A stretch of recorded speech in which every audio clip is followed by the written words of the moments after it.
Social media क्षेत्र की दिग्गज अमेरिकी कंपनी फेसबुक ने बुधवार सुबह रिलायंस जियो के साथ एक बड़ी डील की है। फेसबुक ने जियो में $5.7 बिलियन यानी कि 43,574 करोड़ रुपए का निवेश किया है। इस तरह फेसबुक ने रिलायंस जियो की 9.99% हिस्सेदारी खरीद ली है। लेकिन क्या आप जानते हैं कि फेसबुक के सहारे जियो का गेम प्लान क्या है? इससे भारत के आम लोगों को क्या फायदा होगा? चलिए कुछ पॉइंट्स में आपको समझाते हैं।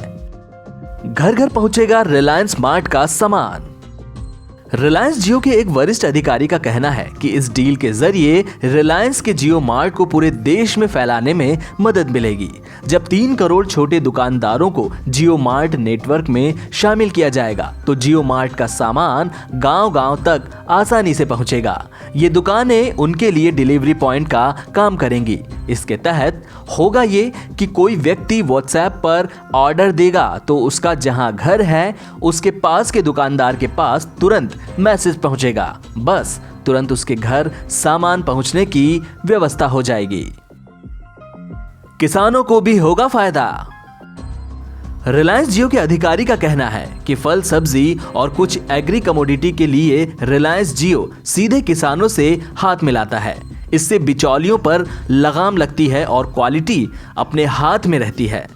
जब नए इलाकों में रिलायंस स्मार्ट एंट्री करेगा तो वहां के किसानों से भी समझौता होगा। इससे उनकी आमदनी बढ़ेगी। डिजिटल इंडिया को मिलेगा बिग पुश। अधिकारी का यह कहना है कि इससे न सिर्फ गांव का कायापलट होगा बल्कि पीएम मोदी के डिजिटल इंडिया को भी बिग पुश मिलेगा। दरअसल अभी तक छोटे दुकानदार पूरी तरह से डिजिटल नहीं हुए थे, लेकिन रिलायंस जियो की इस पहल से वे पूरी तरह डिजिटल हो जाएंगे।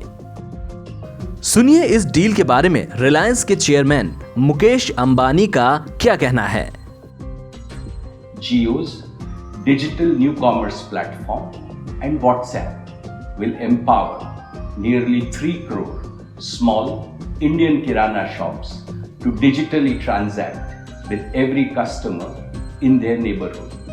This means all of you can order and get faster delivery of day-to-day items from nearby local shops. At the same time, small kiranas can grow their businesses and create new employment opportunities using digital technologies. सरकार की बढ़ेगी कर वसूली। रिलायंस के इस प्रयास से देश का इनफॉर्मल बाजार पूरी तरह से फॉर्मल हो जाएगा। रिलायंस का यह कहना है कि जब लोगों का ऑर्डर डिजिटल तरीके से लिया जाएगा तो भुगतान भी डिजिटल तरीके से ही होगा। सरकार के तमाम प्रयासों से अभी तक अर्थव्यवस्था का यह हिस्सा डिजिटल नहीं हो पाया था। जब एक बार यह हिस्सा भी डिजिटल हो जाएगा तो सरकार की कर वसूली तो अपने आप ही बढ़ जाएगी। छोटे दुकानदारों की बदलेगी माली हालत। अभी गांवों में छोटे छोटे दुकानदारों को आधुनिक सप्लाई चेन का लाभ नहीं मिलता है। अभी भी वे दुकानदार झोला और बोरा लेकर हर रोज या एक दिन छोड़कर अपने पास के शहर से जाकर सामान लाते हैं। इसमें उनका सामान तो बर्बाद होता ही है, साथ ही लागत भी ज्यादा बैठती है। अब ये दुकानदार रिलायंस के सप्लाई चेन से जुड़ पाएंगे और उन्हें सामान लेने के लिए कहीं दौड़ लगाने की जरूरत नहीं होगी। एनबीटी ऑनलाइन की रिपोर्ट।